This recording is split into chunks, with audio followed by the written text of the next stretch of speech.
Hi, I'm Kitsap County Commissioner Rob Gelder, and I welcome you to this episode of Commissioner's Corner, where we will be at the Rewild Refuge, and you will learn so much about the importance of making sure that we have a sanctuary for animals in distress, and you will want to learn all about it. So stay tuned.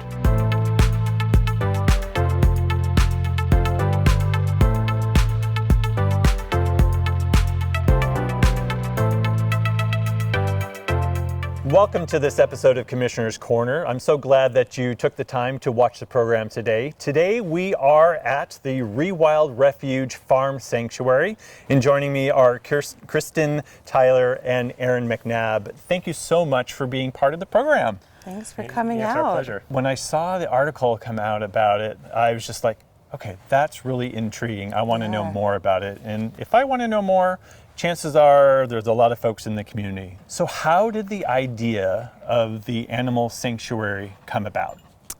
Well, I would say that I've been rescuing animals since I was a kid, but I had a dream to rescue dogs and have a backyard full of rescue dogs.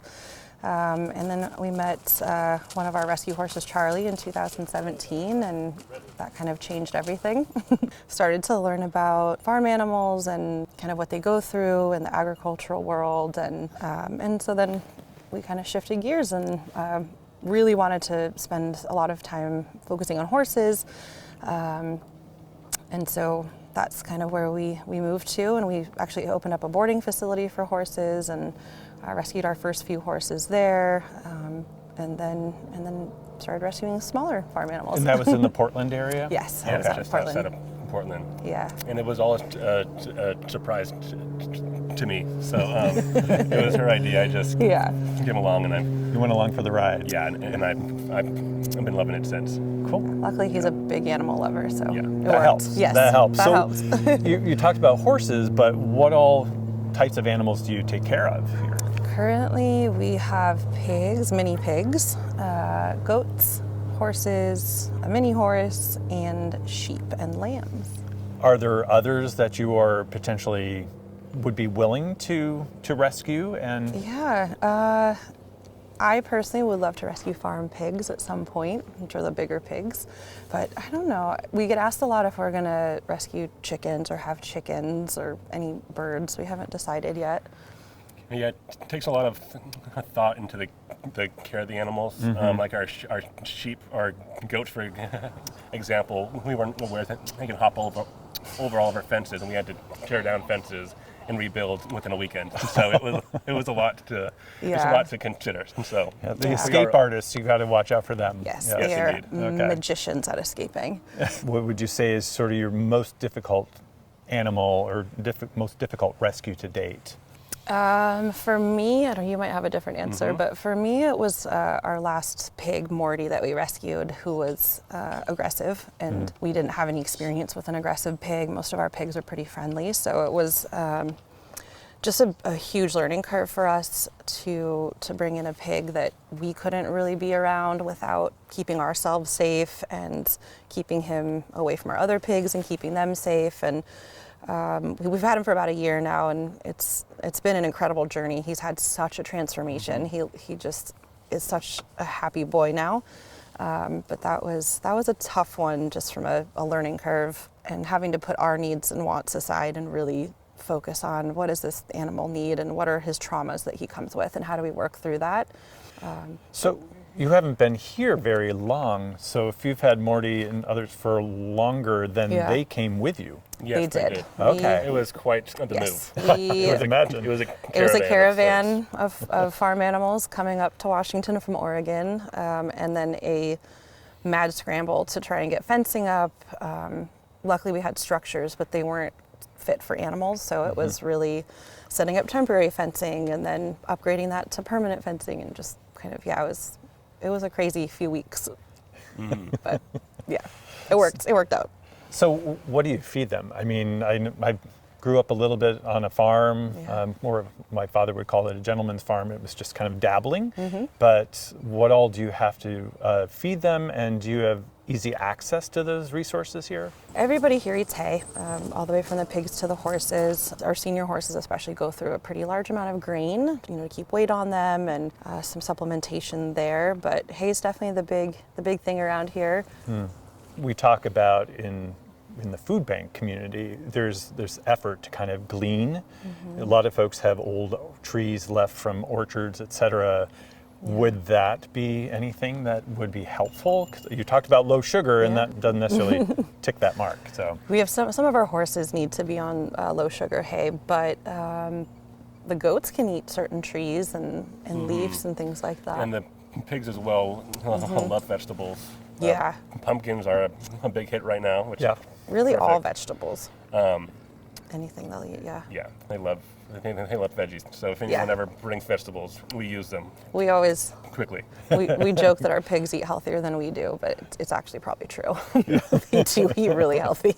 but you did talk about, before we started, you did talk about an air fryer, so that's pretty healthy. It's true. We do have an air It fryer. is, yeah. The veggies It's probably quick. aren't going through that for the Yeah, pigs. and the pigs just get them raw. But What was the first animal? Was that Morty or? Charlie, one of our horses, one of our very senior horses, was our first unofficial rescue in 2017. Okay. I just have to ask, I mean, this is definitely a passion for you both. How do you resource this, and how can the community get connected with it? And do you have volunteers come in to help take care of everyone, or the staff? I mean, how does that do. work? Yeah, we lean very heavily on our volunteers. We're growing our volunteer program currently, and it does take some time to train them, but we've got about 4 really incredible volunteers now that are out about 1 day a week helping with the animals. And we are completely funded by donations, so we spend a lot of time fundraising on Instagram, Facebook, things like that, and just trying to kind of get out into the community and let people know we're here, and every little bit helps. So Great. yeah. And our merch as well is online. So Yeah. Oh, that. very good. Oh, Yeah. your hat. I just Yes, noticed that indeed. now. Yeah, we do have some merch online, and a few dollars from those sales go back to the animals. Very so cool. So at the end of the program, we'll have the links that our viewers can actually check out if they're interested. So you use Facebook, you use social media. Hopefully, folks watching this program Yeah. can help spread the word as well. But are there other ways that you try to reach out? Community service clubs? I mean, Not yet. We've just been so busy getting situated here. But we really hope to start. I mean, we would love to do like community fundraisers, and I think in springtime we're going to start doing tours, things like that, for the community to come have a hands-on experience with our residents. Was that what you call them? Your residents? Yeah. Yes, residents. Sanctuary residents. Very cool. Yeah. What are usually the circumstances by which they come to you? Because Good question. All over the place. Yeah. Okay. Yeah, we get asked that often. Where do they come from? Every animal here has their own story, coming from very different places and different backgrounds. But people email us. For Morty, I found a post on Facebook that was offering him up for food, and we stepped in. But yeah, a lot of it's online. A lot of people emailing us, things like that. It's just because Sometimes word of mouth. their circumstances have changed, or they have to move out of the area. They can't. I mean, Yeah. they're generally a driver. Or Yeah. Oh, sorry. Well, lots of downsizing. So Okay. they'll have large properties, and then they find a new job in the city. So these animals are either going to be a friend or food. So we like to keep them off of plates and have nice lives here. Yeah, exactly. A handful of our pigs come from neglect cases as well. So Okay. people that allow their animals to breed, and they don't have the means to continue feeding them or caring for them, and then they kind of end up in pretty unacceptable living conditions. And so sometimes the county will step in and seize the animals. Sometimes sanctuaries will step in and take over and take care of the animals or remove them from the property. So in some of those situations, we'll get contacted by other sanctuaries and things like that. I was going to say, because I was wondering if you've made that connection with our local Humane Society, because that's generally where we would hear about Yeah. animals in need of rehoming? We haven't directly communicated with them quite yet, but we do talk to a lot of the local farm sanctuaries in the area and throughout Washington, and there's a pretty big network of Pacific Northwest sanctuaries. Okay. So we all keep in touch and know when there's emergent situations where animals need homes. So in terms of what you've created here, do you think there's a capacity? Oh, It's yeah. like, we can only handle so many, and are you there yet? Is this sort of the complement that you can handle, or do you have capacity for more if the need arose? We're not there yet. We're not sure how many animals we can take yet. We're still trying to figure out our land and how to set it up to make it most useful for the animals. Sure. And also we have to buy more fencing as well whenever we have a new resident. So Yeah, there's a couple things that go into that. One is land space and usage and what's Sure. going to make sense for our animals, and then of course there's funding and the economy's not been as great for sanctuaries this year.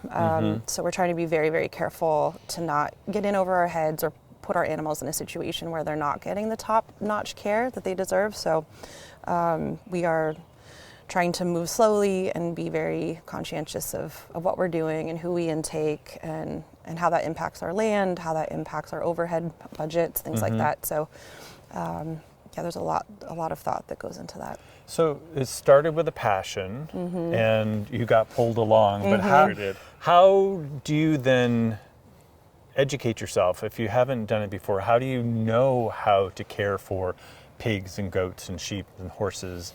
The internet. Lots of internet reading. I'm on some farm sanctuary Facebook groups where I can ask questions. For our pigs, I'm really good friends with a sanctuary out on the East Coast who has helped me with pretty much every pig question I've ever had, so sort of like a mentor for me. But yeah, I think online, really, lots of people just kind of helping each other out. And then we've also learned a lot along the way as well, because you can read so much, and Yeah. then you learn other things. Yes, that's true. Like sheep can easily poison themselves over and over again. So, And goats can hop over fencing. yes, indeed. Yeah. We learned that quickly. So there's book learning, and then there's the practical hands-on experience. Yes. So do you have, I would imagine sometimes people could be downsizing or life changes, but do you sometimes get contacted by folks to say, I just can't meet this animal's needs anymore? So are like special needs that are kind of beyond what someone can handle, or do you entertain that as well? And do you have any special needs animals? We do have quite a few special needs animals from the standpoint of, like we have a couple that are hearing impaired, some that are visually impaired, some that have special dietary needs, things like that. I do get emails pretty often from people that are just kind of in hard financial times and can't take care of, the feed that's necessary for their animals. A lot of that happens with horses, just because the cost to take care of horses is so high. So yeah, we see some of that. Okay. Yeah. So you talked a little bit about sort of kind of next steps and doing that community outreach. Are you currently open to the community if folks are interested in coming beyond kind of volunteering, I guess, would be the Not question. yet. We're working on it. We're thinking we'll be launching tours in springtime, like through the dry months. Okay. But yeah, we hope to really allow the public to come out and meet our residents, moving into next year once we're a little more situated and have finished fencing and all of that. Okay. And you said you have currently about 4 volunteers. And so what is a day in the life of a volunteer if they're coming out for 1 or 2 days a week? What do they do? A lot of poo pickup, a lot of that. So they'll come out for an hour or two, a lot of cleaning, a lot of poo pickup. Some of our volunteers come out and groom our horses, pick their feet, take them on walks, filling waters, cleaning up, straw and hay. So yeah, some heavy duty work though. It's not for the faint of heart. So you have 4. Do you have a sense of how many volunteers would really be kind of that sweet spot? So if anyone's interested in volunteering, they could always contact you. We could definitely use a couple more. We've got them coming out one day a week, and so they kind of come out at different times of day. We do have a volunteer application up on our website, so people can fill that out and they can choose whichever like days and time slots might work for them to come. And then once we get people trained, we can be a little flexible. It's not a hard fast rule that they have to be here from like 9 to noon or anything, but yeah, it helps to have regular, consistent volunteers. That's super important so that we can plan our day around the amazing help that we get. Yeah, well, that's awesome. So main needs, as I'm hearing, nonprofit, supported by community contributions, which is great. Volunteers are always really important for some of that in-kind contribution and support. What else do you need or want to make sure that our viewers that are watching know about you, and whether it's something that I didn't ask that you want to make sure that everyone out there knows that's important to the sanctuary? That's a good question.